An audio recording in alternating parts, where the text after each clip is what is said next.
barwaaqo construction company.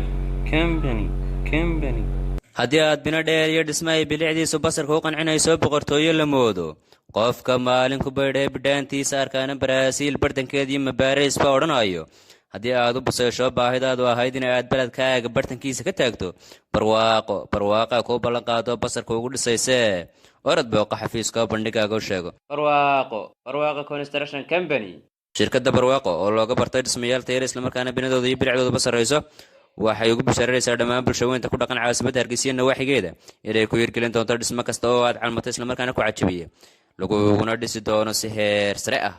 wax kasta oo la bumbuushana bina looma maleeyo dhismaha tayadiisa buurta daaliya sheekh iyo mabir baa odhanayso si xiirkiis iyo baycana bay lagaga dhigaynin barwaaqa kuu ballan qaato basarka ugu dhisaysee orod booqa xafiiskoo bandhigaaga u sheego barwaaqo construction company. waxaa kaloo intaasi ku dheer iibinta guryaha dhisan iyo dhulalka oo ay shirkadda kugu wareejin doonto maamul iyo shaqaale soo dhoweynaya qadarin kugu soori doona haddaba wixii faahfaahinaya intaasi dheer kala xidhiidh telefoonada shaashadda kaaga muuqda barwaaqo construction company.